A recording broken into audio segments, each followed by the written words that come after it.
Bonjour les amis, j'espère que vous allez bien, bienvenue pour cette nouvelle vidéo et aujourd'hui nous allons répondre très rapidement à une question que j'ai reçue par message privé. On m'a demandé quelle est la différence entre un revenu actif et un revenu passif. Du coup je vais répondre à cette question et je vais aussi te donner des exemples de revenus passifs et de revenus actifs pour que tu comprennes encore mieux. Et avant même de démarrer, j'aimerais me présenter pour les personnes qui ne me connaissent pas. Moi c'est Lohan, la chaîne s'appelle l'Épargne 2020 et ici on parle de liberté financière, d'épargne, de placement financier, de finances personnelles, de minimalisme, de frugalisme et de tutos écologiques et économiques. Alors j'espère que tu es prêt car c'est parti. Et on va commencer avec qu'est-ce qu'un revenu actif? Eh bien un revenu actif, c'est ce que vous obtenez si vous êtes salarié, c'est-à-dire que vous travaillez par exemple 35 heures par semaine pour obtenir à la fin du mois, par exemple, un salaire de 1500 € net. Vous travaillez un certain nombre d'heures pour obtenir de l'argent.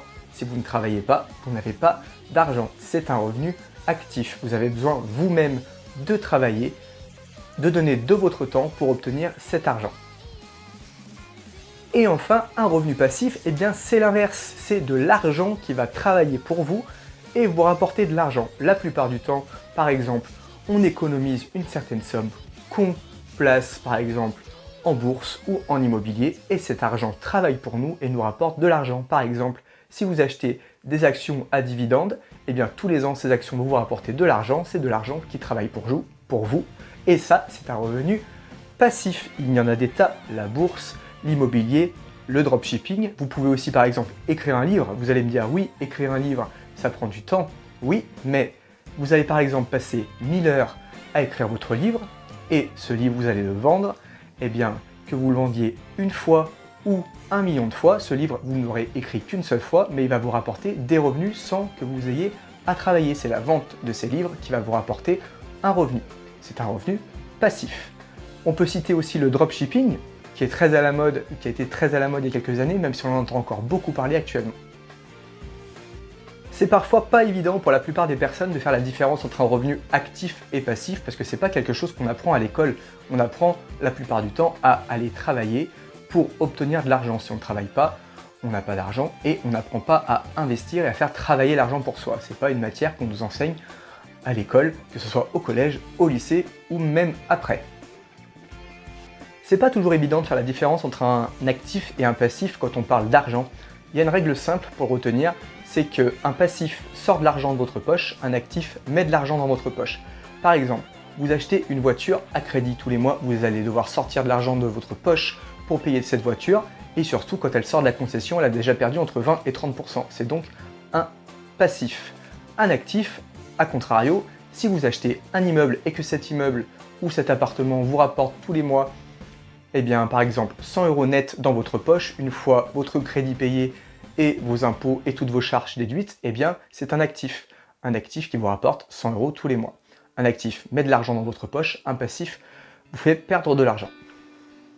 Il y a encore des tas d'exemples de revenus passifs dont je pourrais vous parler. Par exemple, imaginons que vous êtes passionné d'équitation, vous montez un blog sur l'équitation, que vous référencez ce blog qui montre dans les résultats Google.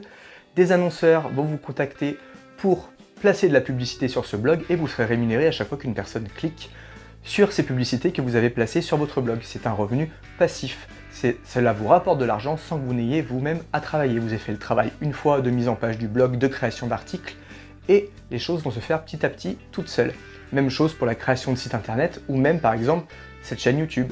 Un jour, peut-être que je pourrais monétiser cette chaîne YouTube lorsque j'aurai atteint le minimum, donc 2000 abonnés et de 4000 heures de visionnage au cours des 12 derniers mois.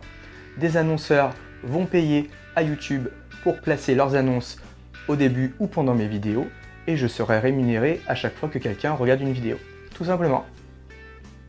N'oublie pas de t'abonner en cliquant en bas à droite de la vidéo et surtout en cliquant sur la petite chaîne pour recevoir une notification à chaque fois que je sors une nouvelle vidéo.